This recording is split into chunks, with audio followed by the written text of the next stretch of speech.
Epic academy में आप लोग का स्वागत है। हम स्वागत करतनी 1000 क्वेश्चन के दूसर का सीरीज में। ये हम लोग का पहला क्वेश्चन है, भारत के आर्थिक सर्वेक्षण 2020-21 का फाउंडेशन थीम क्या है? इसका आपका सही आंसर है option B, saving lives and livelihoods. ठीक है। इसके बाद हम लोग का दूसरा क्वेश्चन है, स्टार्स इन माई स्काई पुस्तक। एक्चुअली इस पुस्तक का पूरा नाम है stars in my sky those who brighten my film journey, और इसकी लेखिका हैं आपको दिव्या दत्ता। दिव्या दत्ता जो है इसका सही उत्तर है। इसके साथ ही अगला प्रश्न है अपना, किस राज्य के सफ़ेद प्याज को जीआई टैग प्राप्त हुआ है? तो सफ़ेद प्याज हमको पता होना चाहिए कि आपको महाराष्ट्र में मिलता है, इसलिए सही उत्तर इसका हो जाएगा महाराष्ट्र। मित्र शक्ति अन्य अभ्यास 2021 का आयोजन कहाँ किया गया है? तो ये आपको अम्पारा में किया गया है। और सबसे पहले हमें यह जानना होगा कि अम्पारा है कहाँ। अम्पारा जो है आपको श्रीलंका में है, और मित्र शक्ति जो अभ्यास होता है भारत और श्रीलंका के बीच में होता है। ठीक है। चलिए अगला प्रश्न है अपना, भारत सरकार ने वर्ष 2025-26 तक राजकोषीय घाटा को जीडीपी का कितना प्रतिशत करने का लक्ष्य रखा है? तो इसका सही उत्तर आपका हो जाएगा 4.5, ऑप्शन बी है। 4.5% जो है आपका जीडीपी का करने का लक्ष्य रखा गया है। चलिए, देश का पहला नैनो यूरिया लिक्विड किस संस्था द्वारा लॉन्च किया गया है? तो ये आपकी संस्था है इफ्को। हमें यह बताने पड़ेगा आपको, और आपको याद भी रखना पड़ेगा, क्योंकि क्वेश्चंस जो है एग्ज़ाम में आपको कभी कभी ये भी पूछ सकता है कि इफ्को का फुल फॉर्म क्या है, नाफेड का फुल फॉर्म क्या है, क्रिप्को का क्या है। तो ये हम लोग अभी इफ्को के बारे में पढ़ रहे हैं। तो इफ्को का आपका फुल फॉर्म है Indian farmers fertiliser cooperative limited. ठीक है। तो हमें आंसर याद रखना है कि नैनो यूरिया लिक्विड जो है इफ्को द्वारा लॉन्च किया गया। इफ्को का फुल फॉर्म मैंने क्या बताया? Indian farmers fertiliser cooperative limited. चलिए आते हैं 57वां ज्ञानपीठ पुरस्कार की तरफ। 57वां ज्ञानपीठ पुरस्कार 2022 में दिया गया है कोंकणी भाषा के लिए। इसके लिए आपको सम्मानित किया गया है दामोदर मौजो को। ठीक है। और नीलमणि फुकन जो है ये आपके 56वें हैं। ठीक है। हमें दोनों याद रखना है, दोनों ही इम्पोर्टेंट है। अगर पूछ दिया जाए कि 56वां ज्ञानपीठ पुरस्कार किसको दिया गया है, तो आपको नीलमणि फुकन बताना है, और ये हैं जो असमिया लेखक हैं। ठीक है। ये हम लोग को पूरी तरह से याद रखना है। दामोदर मौजो भी इम्पोर्टेंट है और नीलमणि फुकन भी। चलिए इसके बाद आते हैं जन सुनवाई योजना। यह किस राज्य से संबंधित है? इसका आंसर यदि आपको पता होगा तो ठीक है, नहीं तो ये आपका आंसर हो गया मध्य प्रदेश। मध्य प्रदेश जो है आपको जन सुनवाई योजना का संबंध जो है मध्य प्रदेश से है।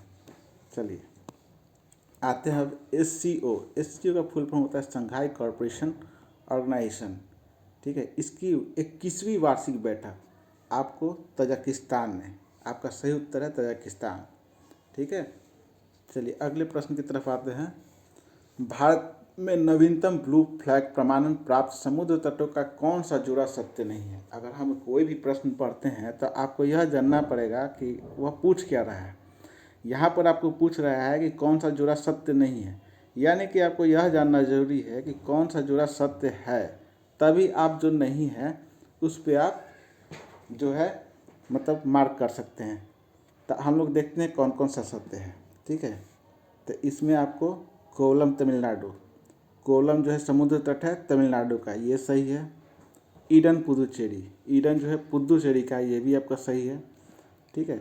पदुब्रिधि जो है कर्नाटक में है, ये भी सही है। इस तरह से आपका प्रश्न है कि कौन सा समुद्र तटों का जुड़ा सत्य नहीं है, तो आपका घोघला कर्नाटक जो है ये आपका आंसर हो जाएगा। ठीक है। चलिए अगले प्रश्न की तरफ आते हैं। QS best student cities ranking 2021 में मुंबई शहर की रैंक क्या है? तो यहाँ आपको पूछ रहा है बेस्ट स्टूडेंट सिटीज़ रैंकिंग। इसका सही उत्तर आप याद रखिए 106 है। ठीक है, 106। चलिए इसके बाद आते हैं, सेहत OPD पोर्टल किस मंत्रालय द्वारा जारी किया गया है? यहाँ पर सेहत देख के बहुत लोग सोचेंगे कि स्वास्थ्य मंत्रालय होगा और वो गेस कर देंगे, पर अगर आपको आंसर नहीं पता है तो उसे गेस नहीं करना है। आपका सही उत्तर होगा यहाँ पे रक्षा मंत्रालय। ठीक है, चलिए प्रश्न आगे पढ़ते हैं। किस देश ने भारत से ब्रह्मोस मिसाइल सहित अन्य उपकरण खरीदने के लिए समझौता किया है? चलिए, ब्रह्मोस के बारे में हम जानते हैं, ब्रह्मा और रूस, भारत और रूस के द्वारा बनाया गया है और ये आपका फिलीपींस इसका उत्तर है। फिलीपींस ने भारत से ब्रह्मोस खरीदने के लिए समझौता किया है। चलिए, 15 जनवरी 2021 को भारतीय सेना द्वारा किस मैराथन का आयोजन किया गया था? तो इसका सही उत्तर आपको याद रखना है, विजय रन। अगला प्रश्न है, पीएम स्वनिधि योजना हेतु लक्षित समूह है। अब इसके लिए आपको आंसर है फेरी वाले। फेरी वाले आपका सही उत्तर है, पीएम स्वनिधि योजना हेतु। ठीक है, चलिए, कृषि क्षेत्र के प्रत्यक्ष समस्या समाधान हेतु केंद्र सरकार द्वारा कौन सी ऑनलाइन सुविधा शुरू की गई है? तो कृषि क्षेत्र में यदि कोई समस्या हो तो उसके लिए ऑनलाइन सुविधा यहाँ पे है, ई कृषि संवाद। यहाँ पे हम लोग ऑनलाइन माध्यम से अपने समस्या को किसान लोग रख सकते हैं। चलिए, इसके बाद आते हैं 2022 तक किसानों की आय दुगनी करने का खाका तैयार करने के लिए किस समिति का गठन किया गया है? तो किसानों की आय दुगनी करने के लिए आपको अशोक दलवई आंसर आपका होगा। चलिए, वर्ष 2020-21 तक खाद्यान्न उत्पादन के लिए केंद्र सरकार ने कितना लक्ष्य निर्धारित किया है? इसका आपको सही उत्तर होगा 301 मिलियन टन। कुछ कुछ प्रश्नों का उत्तर आपको जो है याद रखना पड़ता है। हालांकि ये प्रश्न उतने खास नहीं होते हैं, पर अगर पूछ दे तो आपको जवाब देना के लिए आपको याद रखना पड़ेगा। इसमें कोई न ट्रिक काम करती है न कुछ आपकी मेमोरी काम करती है। चलिए, अगले प्रश्न की तरफ चलते हैं। सर्वश्रेष्ठ फीचर के लिए ऑस्कर पुरस्कार 2020 किस फिल्म ने जीता है? तो 2020 पूछ रहा है आपको देखना पड़ेगा कि 2020, यहाँ पर आपको हो सकता है कि जान पहचान का आंसर हो, जान पहचान कर सकते हैं नोमैडलैंड। यहाँ पर आपका पैरासाइट सही उत्तर है। नोमैडलैंड जो है आपको 2021 में दिया गया है। ठीक है, आपको याद रखना है। चलिए, अगला प्रश्न है, यूएनईपी ट्यून्जा इको जनरेशन के लिए भारत की क्षेत्रीय राजदूत कौन है? तो भारत की क्षेत्रीय राजदूत आपकी चारुस्मिता है। आपके यहाँ 20 इम्पोर्टेंट प्रश्न खत्म होते हैं और अगर आपको हमारा वीडियो पसंद आया होगा तो कृपया इसे लाइक और सब्सक्राइब करना न भूलें। ठीक है, धन्यवाद एपी एकेडमी की तरफ से।